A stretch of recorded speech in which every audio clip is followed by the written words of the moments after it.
Roger, go for deploy. Welcome back to Adventure Fit Radio. Another episode of Adventure Radio, Bill. Another episode. Yep. We must be up to about 100 and fucking million now. Yeah, 100 million. 100 and million. Yeah, 100 and... We'd be close to 180 now, wouldn't we? Nah. Not even close, bro. What, 170? We're closer to 180 than we are to 100 and million. 100 million and Yeah. million. Yeah. Yeah. No, we're about 100. We're over 150. Do you reckon there's anyone that's listened to every single show? Yeah, the ham sandwich is coming in. Oh, Hey. Mr. Ham Sandwich. Yeah, the Slambo. And your grandma. Yeah, my grandma. She's a mint. Yeah. I love your grandma. Yeah. Fuck, I just realised she'd be listening to this. I love Mrs. Kerr. Yeah, you love our grandma, right? I love just one grandma out there at any point in time. Yeah. I was more meaning like, I love me a grandma. Oh, yeah, I love me a grandma. Yeah. Oh, no, that's for sure. In that What are you kind of way. talking? You know exactly what I'm talking about, right? Sex? Ooh. Yeah, I reckon we must be about 150 shows in now. Yep. Which is good. That's pretty solid.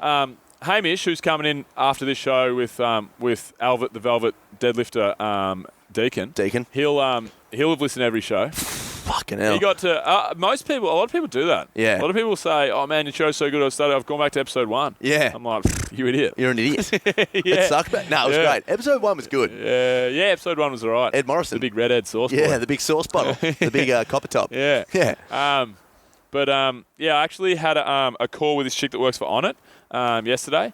Rogan and Aubrey Marcus's company. Yep. And because we want to partner with them. Yep. And anyway, so I'm like, oh yeah, Katie. So because she was like a lead on one of our trips, and we're talking about getting on a trip, and she's like, no, I'm more interested in you and Adventure Fit. I'm like, okay, cool. Let's just talk that, and in relation to Onnit, obviously. And then I'm like, okay, Katie. So yeah, basically, a little bit about me, and I started explaining myself, and she's like, oh no. I know about you. I'm like, what is that, man? I was yeah. I'm like, fuck, what have I done? And then she's like, listen to the podcast. And then I was the same. I was like, again. Yeah. I'm like, I feel even worse. Shit. I'm like, you know me inside and out. But she listens to the podcast. Don't know why I'm talking about that. Don't know why I brought it up. Yeah. We started banging. Yeah. Over the phone. Sex hummus. It is funny when you find people that listen to the show. It is weird. There are people out there. In fact, there's people listening to the show right now that are listening to the show. They're listening to the show. Yeah. Isn't that weird? Isn't that? That's like something that I've Inception. never really conceived. Conceived? I'm actually having a child. Jesus. Yeah. Is that like we're talking right now and people are listening to us fuck it sticks. Yeah. Yeah. But I mean, Anyway. we're not fuck sticks. We're great. No, We're great that's people. right. That's right. You got a lot of grey hairs in your beard, mate. Yeah, I know. Jesus. I know. But you know why? How old are you? 74? No, I'll tell you why. I'll tell you why. I'll tell you why you're only noticing them. Yeah. Because they've been too few and far between. Yeah. So I used to get a couple right smack bang in the centre. Yeah. But they were coming on odd weeks. So like if they come once a month and they're thick and vibrant, then I was plucking them like on a 2-week cycle. Oh, yeah. So one would come and then this pesky other one would pop back in. Yeah. But I His didn't younger realise there was brother. actually 2 of them, but they were right smack bang in the centre. So I get them all through here, but now they're starting to Now come you're in. just old. Yeah, that's right. You're literally But old. Now I'm turning proper salt and pepper. Yeah. So I didn't want to be like that guy that's got like one grey hair Yeah. sticking out of the middle of his beard like an absolute Poindexter. So Like a horny rod. So I'd pluck it. I just pull them out. I'm like, fuck off, mate. Yeah. And then now it's just it takes up too much of my time. Yeah. 6 hours a day of plucking the grey beards out of your hair is Yeah. not, not What about productive. the hummus? No, hummus is No, sweet. salt and It's pepper. been great from the start. Yeah, it's always been great. Yeah. Grey. Yeah. Oh, shit. It's always been great. That sounds weird. But because I genuinely reckon the salt and pepper's a great look. And I'm ready for it. Right. I'm ready to embrace the shit out of it. Especially in the beard. Yeah. Because my hair's sweet. Yeah, I your got hair's no grey pretty hairs black. in my sweet. Yeah. Huh? In your sweet?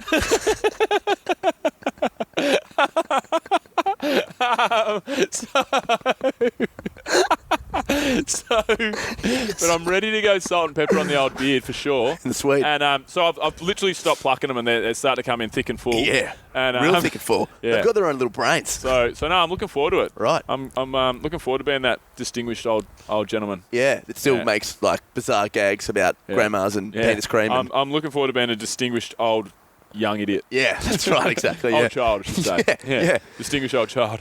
So you've been hitting up the comedy festival. Yeah, been smashing it. Going nuts? Slamming it, yeah. Have you ever thought... Slamming it? Hamming it, yeah. Hamming it. Hamming it, slammer. All right. So, have you ever thought about jumping up there yourself? Nah. Yeah. Okay. Moving right along. No, You'd be all right. No, I think it would be a funny challenge to do in your life. Oh, yeah. Like, all right, cool. What I'm going to do for the next 6 months, I'm going to plan a comedy routine. I'm going to go out there and I'm going to do it. I'm never to do it again. Yeah. Like it'd be fun to do that. They do well. Even with like a bunch of mates. Yeah. Like a challenge you could set with your buddies. Like, Yeah. let's do this thing. It'll be cool and something to remember. But aside from that, no, I've never thought about it. How would you start? Would you give yourself like a facade? Well, I know full well what I'd do. I'd go the easy route and I'd just be super self-deprecating. Yeah. That's easy. Yeah, that's right. What's the first thing you'd say? Hey guys, I'm a cockhead. Thank you. yeah. That's it for me. Is it You've been a great crowd, and see you later. Yeah. And I'd literally run, drop my pants and run. So- That'll make them laugh. Yeah, that's right. I'm a cockhead and a cock dick. But no. So I've been smashing the comedy festival though. It's been it's the best cheap form of entertainment. So I've literally been.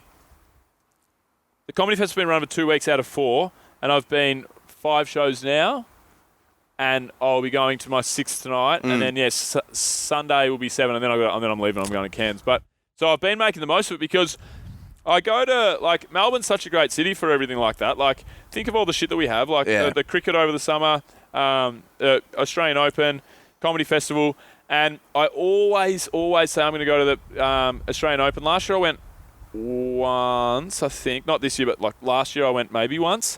But I've been like once in the last 8 years for one day. Yep. Like I should be going like 2 or 3 times because it's such good, cheap, just awesome entertainment. Yeah, it's good. And I let that slide pretty much this year, let it slip a little bit, I should say. And then I'm just trying not to do that with the comedy festival, you know. It's just such awesome entertainment. But there was this dude the other day though. Far out, man.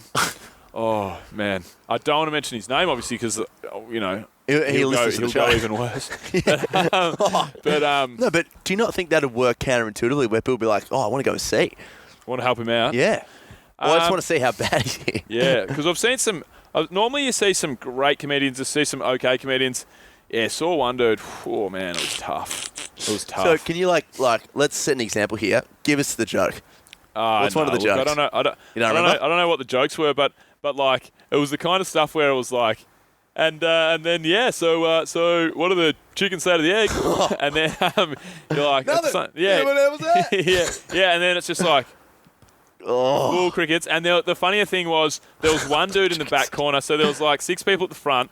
And I spoke to about this on the Rosie show, I think. Yeah. There's 6 people at the front, and they were all family, I'm sure. And it was me and Georgie in the back. And then there was one dude who was his laugh track in the corner, and he would say the shittest joke, and then he'd be like, which was making me laugh. Yeah. So he actually worked really well, the laugh guy. Yeah. It was a duo. Yeah. But the dude, he was just struggling, man. It was hard to see. Yeah. It was hard to watch. It was real one of those ones where you're like, fuck. It was making you. It was like watching The Office for the first time. Oh yeah. You're like, oh, so fuck, this is brutal. Yeah. This is brutal. I want to leave the room. Yeah. And throw the DVD out the window. You got to go through all that shit, I suppose, as a comedian. So good on the bloke for getting up there. Like fucking hell. Very courageous. Mate, imagine how ballsy you have to be to actually just go out and actually start that shit. But like, if he's got some self-awareness, imagine like how ballsy you have to be to get up there knowing you suck and deliver it anyway. Like, knowing there's one bloke in the corner just going like dead silence and then. Jeez. And you got to pay that bloke. Surely, like, if you just got not getting any laughs, surely you just go, it's definitely all the crowd. It's definitely the crowd. No, Seymour, it's the children that are wrong. Yeah. Like, come on. Yeah. You know? Yeah. Just insane. But I mean, like I've heard like Brian Callen and Rogan and that talk about bombing before. Yeah, they're bombed. Bomb where like no one laughs. No one laughs at all at any of their gags. Yeah. And that might have been this dude's day because I genuinely because I know that he fucked it at the start. How did he fuck it? Oh, you weren't there though, were you? How would I know that? Well, I don't know. Were you there at the very start? I thought you came later. We came in late. No, we did. But like when we came in, from the point we came in, from our start basically, he just didn't nail his punchlines and like he was, he just missed it. It was off it by a beat. Like when you knew it'd be a good gag, but he just fucked some little thing on the way, and you're like, oh, you just missed it. Yeah. You just missed it. Didn't know his material enough. Yeah. Or I think it was just. it's hard to explain. He knew the material. It's just like the little intricacies that I can't put my finger on them, but he just wasn't hitting it for 6. And then it got towards the end of the show and he was coming up with so many good gags. So I was thinking to myself, I wonder if this is just one of those real sucky ones for him. Yeah. You know what I mean? I wonder if he's just having a shit one. I don't. Doesn't sound like his gags were great though. You said like, what's the difference between a chicken and an egg? No, well, that was a joke, mate. That was my joke. What's the difference between a chicken and an egg? He didn't actually say that. No, I said, what did the chicken say to the egg? Oh yeah, what did the chicken say to the egg? Which is even weirder. Well, nothing. I mean, they can't. Yeah. Well, the chicken can say something, but the egg gives it nothing. The egg plays hard to get. Yeah, but have you got a gag? Have I got a gag? No, I literally have no jokes. Yeah, I've got none. I've only got the one the one joke that you told me. What was that one? The Al Akbar one. I know. Yeah. I'm aware. Surely you've got one or two more. You've always got a gag. Yeah, well, the Mexican fireman's always good. Oh, yeah. You said that 12 times. But it's fucking funny. Yeah. For the listeners, what's that one? What did the Mexican fireman call his 2 sons? What's that? Jose and Josby. So good. Yeah, the delivery was good. It is good, yeah. Jose. So what's been happening with you? You were telling me earlier that the Sunday sessions have been killing it for you, eh? Yeah, Sunday sessions have been really good. My missus and I, we never got into any strife or anything, but we're just going through like a patch where we just were... Hated each other. Yeah, hated each other's Wanted to guts. break up. Definitely wanted to break up. Started fucking other people. Yeah, started fucking... Yeah, essentially. Yeah. She's not aware of that, mate. She doesn't listen to this, does she? Yeah. No. Yeah, your mum does, though. Your mum definitely does. Yeah, you'll be grounded. Yeah, she'll be grounded. I'll be grounded for sure. Yeah. Now, we went through a stage where we kind of just... We went through a lot of stuff, like a lot of things that we had to do, de facto visas and moving out and, doing all this sort of stuff. But we both, I guess, came to the conclusion that we were just, business partners and mates, housemates. It was just we just weren't, there was no relationship. And then Shivy, she was actually so good. She was like, all right, she fucking sat me down. She was like, hey, we have to start, spending a full day together to just rekindle the love, you know? And we both knew it was there. We never came close to breaking up or anything. We're probably bickering a bit shit here and there. But we never came close to breaking up, but we just it just never felt super cuddly and all that sort of stuff. Mate, one day of just switching everything off, getting to sleep in, having brunch, just having an amazing day every Sunday with us together. It's just, I don't want to say turn it around because it's not we weren't really bad, it up. but it's just been amazing. Yeah, it's been so good. And it's just best mates again. It's been really great. You know, it goes into that thing of a relationship is anything you value in your life. If you want to make something great, you've got to work hard at it, And I don't mean that in terms of it's hard to keep a relationship flowing, but it's you've got to protect things that are important, and that's been really great. And it's actually really rippled onto other aspects of my life, having a Sunday completely just to chill out. And, I find that I don't twitch and I'm not fiddly as much after a good day like that. And, just laughing all day and spending time with the person you love the most. And then you get back into Monday and you're completely reinvigorated. Yeah. I really, relationship or none, I strongly recommend anyone to just have a Sunday so or a day. do you switch everything off, did you say, on the Sunday? Pretty much. We won't do, we're pretty big on the social media stuff. We want to start doing some vlogging together, and she's trying to, she's building up a really cool blog and a vlog. But we don't do any, I guess, content output and stuff. We may scroll here and there, but it's definitely not in the way that we would do it during the week, Right.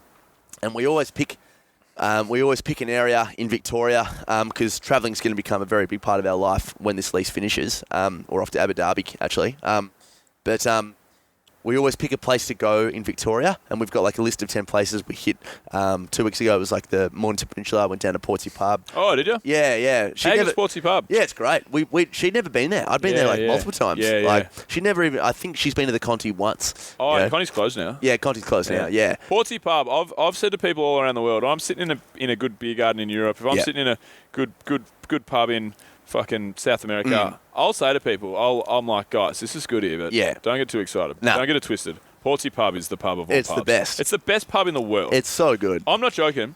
As far as I've gone, as places I've gone, I think it's the best pub in the world. Yeah. As far as the setup, the beer garden, what it overlooks. What it overlooks is fucking awesome. Where are you so gonna good. there's other epic places all around, but it'd be hard to top it. Like, you can't get much better. And, like, in terms of the variance of that place, like, you can have fucking huge nights out there. Yeah. Like, sick dance floors. But, like, we went there for a Sunday afternoon, and the vibe was, like, when you go there for what vibe you want, it's got that vibe. You know, you always hit that shit. It's just so good. But we go, like, we've done Werribee Mansion. What's Werribee Mansion? Werribee Mansion's this big mansion in Werribee. That's it. Who'd have thought that? No, it's basically like, I think it was like a millionaire in the What's the opposite of false advertising? False advertising is true marketing. Yeah. True protein. Yeah. We love True protein. True protein. Shit. True protein. Oh, shit. Oh, I was doing so well. Go on. Werribee Mansion? Werribee Mansion. We went out to Warrnambool, 3.5 hour drive, like visit wineries. So it's great, you know. But I would be doing that by myself as well if Shibby and I went together. Like, it's just been great, you know, just going out and going for a hike and just getting back to it's so hard. For some reason, we never pay ourselves first. We never do shit that we want to do first, you know. We're always working for someone else, like watching TV, which is not spending time with yourself. Like, I can't stress how good it's been, and I'm lucky because I was kind of forced to do that, you know, in a good way. But it's so good to do that, you know, so good. So that's been really great. But apart from that, man, like, the Mind Mate's been really exciting for me. I'm halfway through the audiobook experience now, and I just can't wait to get that book out, man. I'm so excited about it. I just can't stop thinking about it. And it's going to be great. Good. I think to your point on going out and doing stuff, I went for the first hike in Melbourne. Yeah, did you go to Werribee Gorge? No, I went to Uyangs. With Ziggy. Went out there and hiked for like 4 hours. Yep. And then it's good. So what I'm going to do is to force myself. When I'm in Melbourne anyway, I'm not going to be in Melbourne for about 3 months as of like tomorrow or a couple of days. Yep. But I'm going to, we're going to start doing like little active adventures. So we're going tomorrow. I invited you and we were talking about it at the start. I don't know whether you're coming or not, whether you're keen, but we're doing the Uyangs tomorrow. Yep. So breakfast and then a hike. It's going to be shit weather tomorrow. Yeah. Today is perfect. Tomorrow's 19 windy and rain. Thunderstorms. Fuck. Yeah, I'll be there for breakfast. I've got a podcast during the day though. Oh yeah. Yeah. Sorry, man. I got a heap on. Yeah. No worries.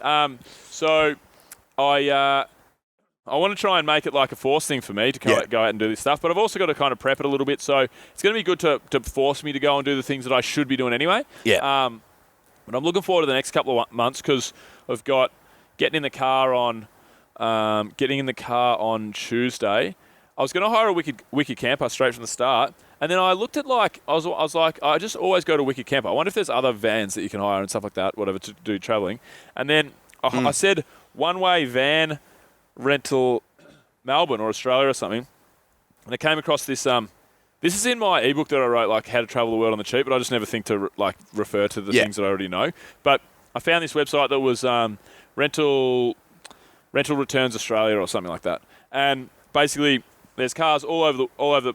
This is what my uncle used to do in the States that I told you about. So if, say, for example, for some reason that there's 50 cars in Sydney and they all drive to Melbourne for the Grand Prix and they're all one way and everyone flies out of there. There's 50 cars in. There's 100 cars in Melbourne now and none in Sydney. Like if they've got 50 each, you know, so someone has to take them back. Yeah. You know, so we actually got I should say, I'm talking we as in me and Ziggy. Yeah. But we got we as in me and Bill. Yeah. We got a camper to take up to Sydney, so I got like a free camper van for 4 days or whatever to drive it up there, which is cool. Yeah, so it was just something that's like, it's just cheaper and easier. Yeah. And then I'm going to hire a car, drive to Drew's Joint in Byron, and then I get a wicked camper. I'm going to do 10 days of just like national parks and hiking as much as I can, try and do a little bit of work, and then I'll be based in Cairns for a bit after that.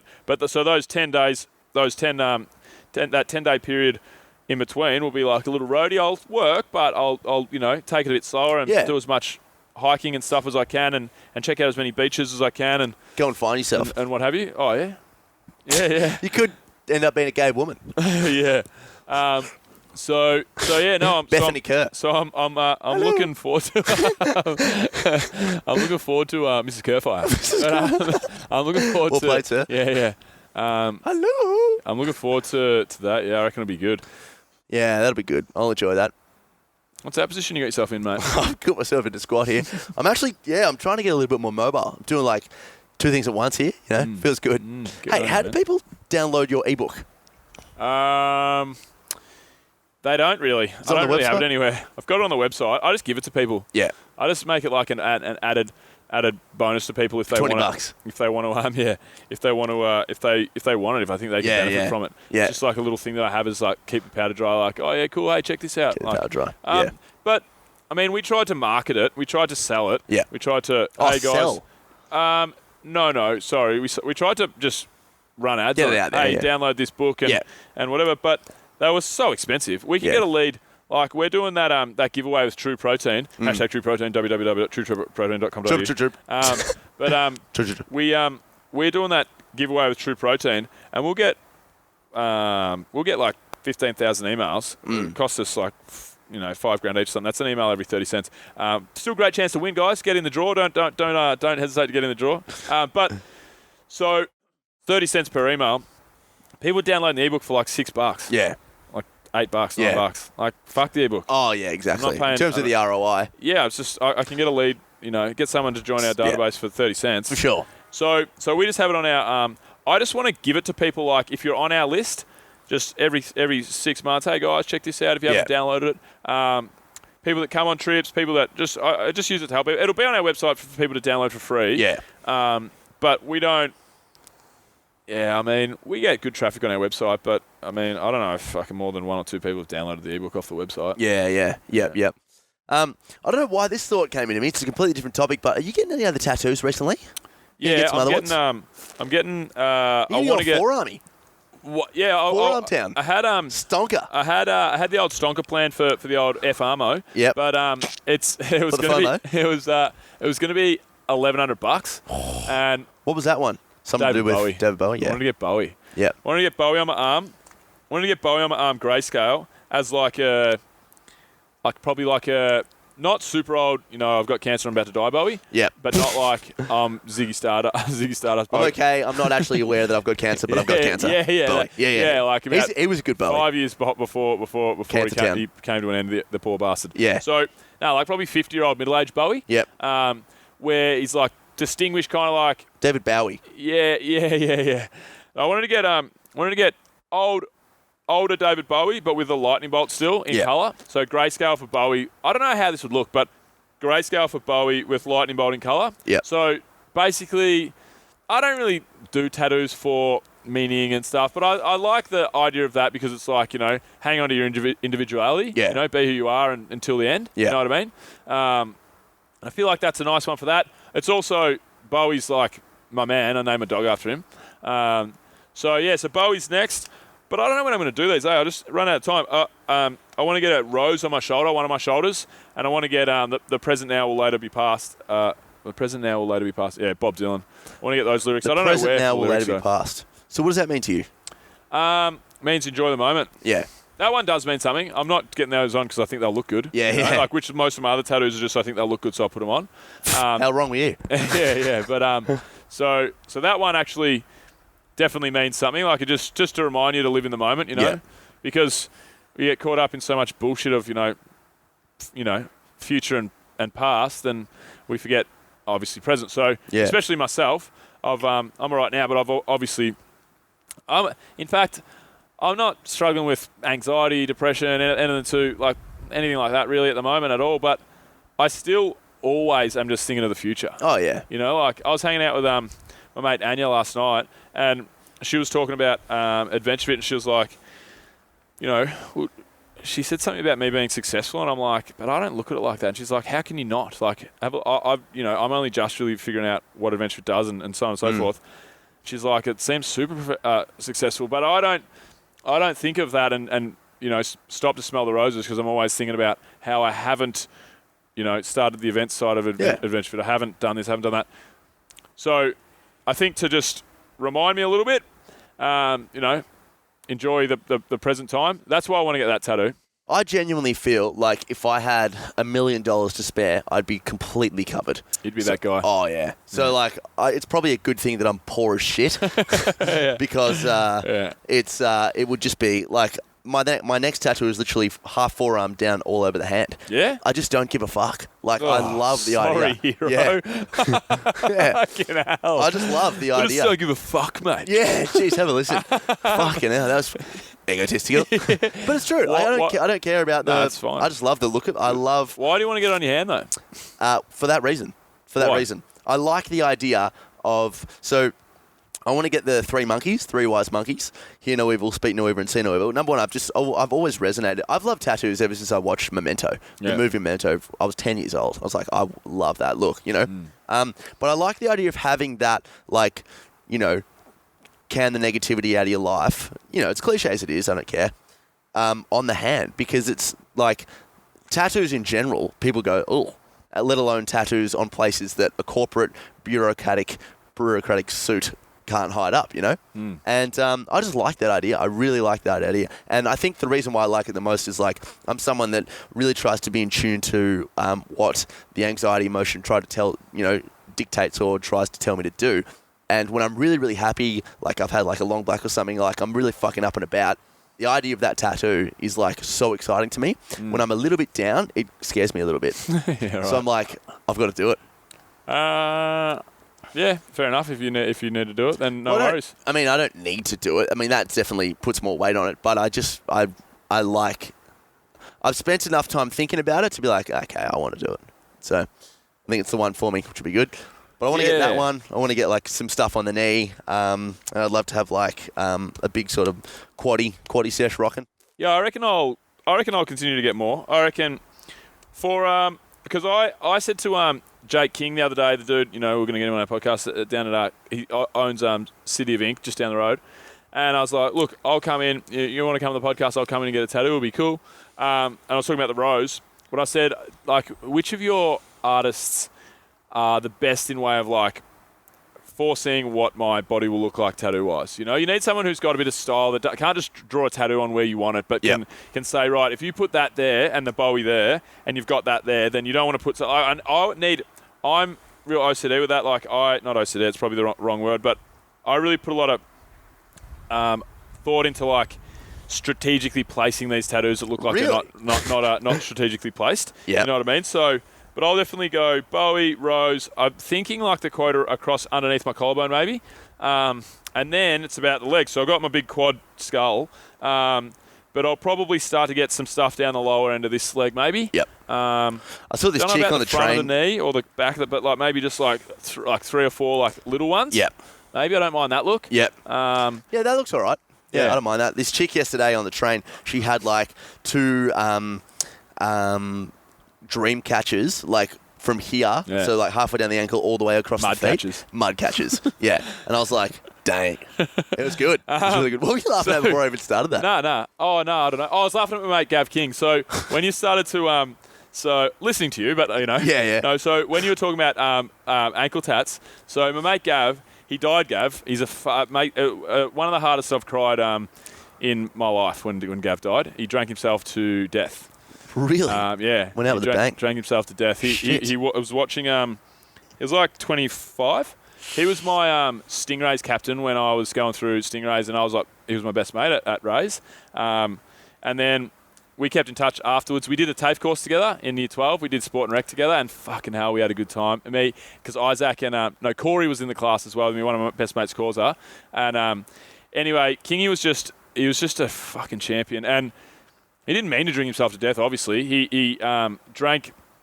He wasn't even that big of a drinker, but he was watching. He had Sri Lankan heritage, and then he was watching Sri Lanka in the cricket, and it was like late night. Like I think it wasn't in Australia. Obviously, I think it was like he was watching like 2 a.m. session or whatever, and he'd been out, and then he drank like a straight bottle of like hard liquor, like that's what he. I don't know if he drank the whole thing, but like he was drinking that late at night, and then they reckon, his blood alcohol was extremely high, but it wasn't like we've probably been that drunk 15 times. You know, it wasn't crazy. It was fucking. He was hammered, but he went to sleep and just never woke up. Really? How fucked is that? Wow, 25 years old. You want to know the worst thing? Yeah. Him and his partner had a miscarriage 2 years before, and it was really horrible, and they didn't think they could have kids together and so forth.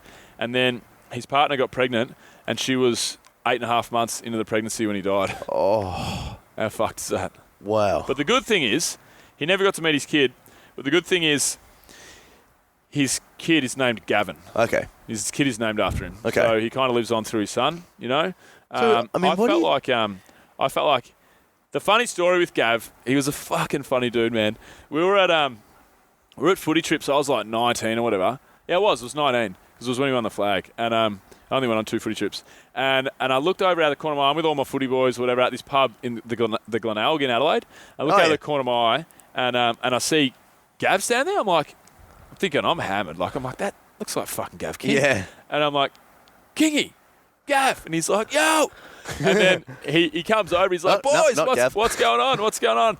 And then I look down, and he's got what's it called? The stuff that you wrap your sandwiches with. Glad wrap. Glad wrap all over his ankles. I'm like, what's on your ankles, bro? He goes, mate, are you serious?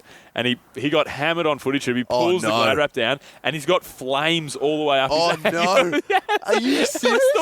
But he's not a bogan either. My God. I think he was doing it as a pit. He goes, I don't know. He goes, I would never, ever, ever think in the world to get this. He goes, I think I was just taking the piss, and he goes, I don't remember it. He's had flames all the way up his calves, up his ankles. Fuck, it was funny, man. Oh my God. He was a good man, That's Gav. classic. He was a great man. But I mean, that's shit house, eh? What's that? Oh, that he died. Losing it. I mean, how can people believe in God when shit like that happens, you know? Yeah, it's fucked. I actually I really struggled with that one. That one really got me pretty bad, that one. How old were you? I was probably 25. Oh, he was 25 as well? Yeah. Oh, so the same age? Yeah, same age as me, yeah. Yep. My mum lost it. His mum and his mum were mates. And she remembered Gav. He was just a lovely dude, you know. So it was a real tough one, that one. It was... See, I felt like I had to do something to, alleviate... Oh, no, to just... I felt so bad for the family. I wanted to call his... I didn't do it, but I probably should have. Or I wanted to write to or call his missus, because I didn't know his missus. I know his mum a little bit. I wanted to write to his missus and his family. I wanted to do something and just say, look, you guys know that me and Gav weren't best friends in the real world. We were just best mates at footy, and we did a safe course together. I wanted to say to him, there is no better man on the planet than Gav. You know, you guys have obviously lost him, but you're lucky to have him as long as you did, because he was one of the great men. You know. Yeah. And I never did it, and I feel really bad that I didn't, because maybe would have made 1/100% better for the family. You know, you can't make it better, but it might have maybe put a tiny little smile on their face or something. But I felt like I needed to do it, but I didn't, and it's one thing I kind of regret a little bit. But it was a tough one. Yeah, it was a tough one, that one. I don't often think this, but I infrequently think this sort of thing. It's like I live in a false sense of security at the moment, because I've only ever lost my grandma, who I love to bits, you know, but I wasn't extremely close with. She lived in Adelaide and I lived here in Melbourne. I've never lost anyone. Yeah. I'm like, it's going to happen, you know, you never know. You can't prepare for it, you know, and you can only... Heaps of mates. Yeah, I've never lost... Matty Hunter died when I was not 18, maybe. Yeah. He was a good buddy of mine. He was driving, so I must have been at least 17, maybe turned 18. Frey was driving. Frey called me at 2 or 3 a.m. when I was asleep, and he told me Matty Hunter died in a car accident. Good buddy of mine. Good buddy. Close buddy. And I thought I dreamt it. Yeah. When I woke up the next day, I thought I dreamt it. Yeah. And then I spent half the day, and then I saw some Matty Hunter photos on... maybe was I even on... Yeah, I would have been just on social media. And I think I started seeing some Matty Hunter stuff floating around. And I'm like, Matty Hunter? I'm like, I had a dream last night Matty Hunter died. And then I was like... And then I got this I'm getting... right now, I just got a cold rush of whatever. Yeah, I can see the goosebumps, yeah. Because I had this rush of oh, fuck, I wasn't dreaming. Yeah. And my mate Matty died pretty young. I've had a fair few people that have... that I know pretty well that have died. Fucking sucks, man. Yeah. Sucks a real fat one. I guess it's just you know, if you want to provide a little bit of hope, it's they've lost, you know, they're not in the human form anymore. So maybe they've gone somewhere else, you know. Well, I don't believe they have, but some people do. And so you believe that's it? Yeah. Do you really? Yeah. I thought you don't know for sure either way, so you can't say that. Well, that's what I think I should say. So you're a very confident agnostic. No, I'm not confident. It's just what I think. It's my prediction. I don't know anything. Yeah. So, but I don't think that there's. So an why do you believe afterlife. that? I just don't think it makes sense for there to be an afterlife. Yeah, but does it have to make sense? It's just what I believe. I just think that there's no reason for it to be like that. You know. Right. I don't think we're all the same as animals. I don't think every fish goes to fucking their soul lives on to the end of time. I mean, I just don't think that's the case. Yeah. For whatever reason, from the very little I know about life, I don't think that there's an afterlife. You know, maybe I'm wrong. I'm happy to be proven wrong when I die. I'd love to be proven wrong. Yeah, for sure. To catch up with your mates and shit again. Yeah. Heaven, the concept, we've got to wrap this up, but the concept of heaven is the fucking greatest thing on the planet. It's a classic. I'd love to just, sit around surrounded by all my mates and like real pretty chicks just watching basketball and playing PlayStation all day every day. Yeah, drinking beers and jacking off. Yeah. Wasn't going to go down that road, but we've gone down that road. I mean? It's a great concept. We've got to wrap it up, bro. Sweet, mate. All right. Well, thanks for listening, gang. And for this one, that's a wrap. Discovery Roger, go for deploy.